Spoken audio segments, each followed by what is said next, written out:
ठाकुर का कुआं। जोखू ने लोटा मुंह से लगाया तो पानी में सख्त बदबू आई। गंगी से बोला, यह कैसा पानी है? मारे बांस के पिया नहीं जाता, गला सूखा जा रहा है और तू सड़ा हुआ पानी पिलाए देती है। गंगी प्रतिदिन शाम को पानी भर लिया करती थी। कुआं दूर था, बार बार जाना मुश्किल था। कल वह पानी लाई तो उसमें बू बिल्कुल न थी। आज पानी में बदबू कैसी? लोटा नाक से लगाया तो सचमुच बदबू थी। जरूर कोई जानवर कुएं में गिरकर मर गया होगा, मगर दूसरा पानी आवे कहाँ से? ठाकुर के कुएं पर कौन चढ़ने देगा? दूर से लोग डांट बताएंगे, साहू का कुआं गांव के उस सिरे पर है, परंतु वहाँ भी कौन पानी भरने देगा? चौथा कुआं गांव में है। नहीं, जोखू कई दिन से बीमार है। कुछ देर तक तो प्यास रोके चुपचाप पड़ा रहा, फिर बोला, अब तो मारे प्यास के रहा नहीं जाता। ला थोड़ा पानी नाक बंद करके पी लूँ। गंगी ने पानी ना दिया। खराब पानी पीने से बीमारी बढ़ जाएगी, इतना जानती थी, परंतु यह न जानती थी कि पानी को उबाल देने से उसकी खराबी जाती रहती है। बोली, यह पानी कैसे पियोगे? ना जाने कौन जानवर मरा है, कुएं से मैं दूसरा पानी लाए देती हूँ। जोखू ने आश्चर्य से उसकी ओर देखा। दूसरा पानी कहाँ से लाएगी? ठाकुर और साहू के दो कुएं तो हैं, क्या एक लोटा पानी न भरने देंगे? हाथ पांव तुड़वा आएगी और कुछ न होगा।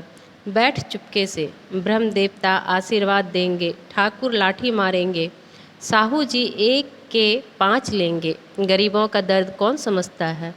हम तो मर भी जाते हैं तो कोई द्वार पर झांकने नहीं आता। कंधा देना तो बड़ी बात है, ऐसे लोग कुएं से पानी भरने देंगे?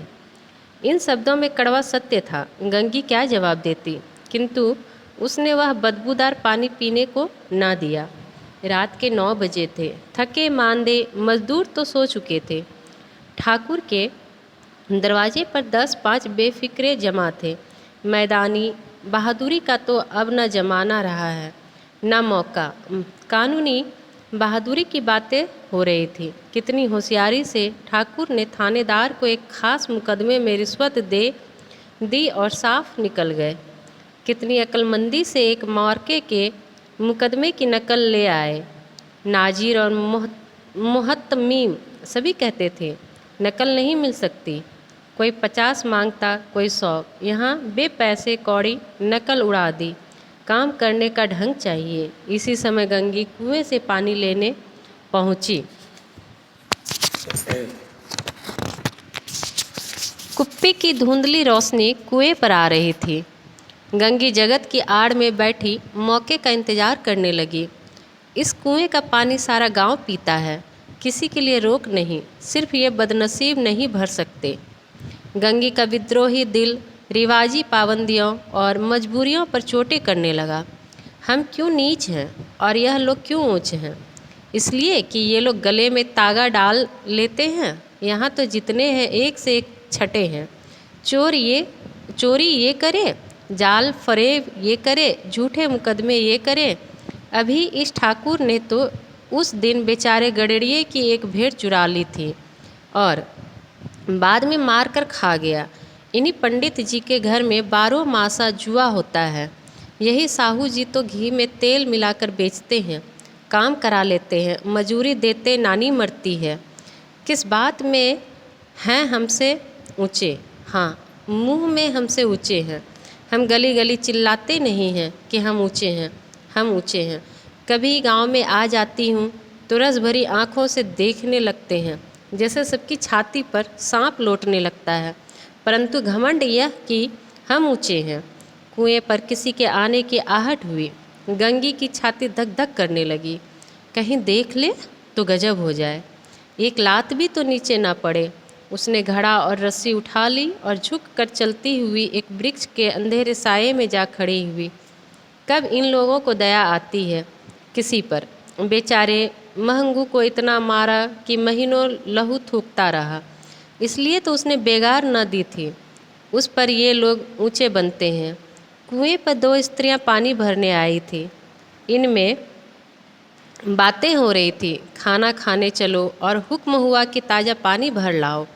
घड़े के लिए पैसे नहीं हैं। हम लोगों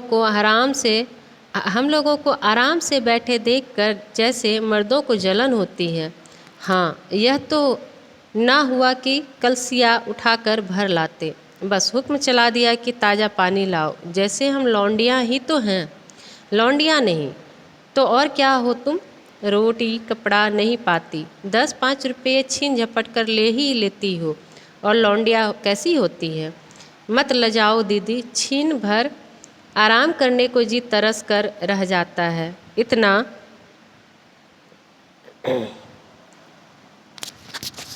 इतना काम किसी दूसरे के घर कर देती तो इससे कहीं आराम से रहती।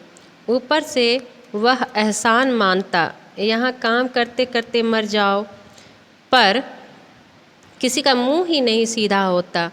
दोनों पानी भरकर चली गई तो गंगी वृक्ष की छाया से निकली और कुएं के जगत के पास आई।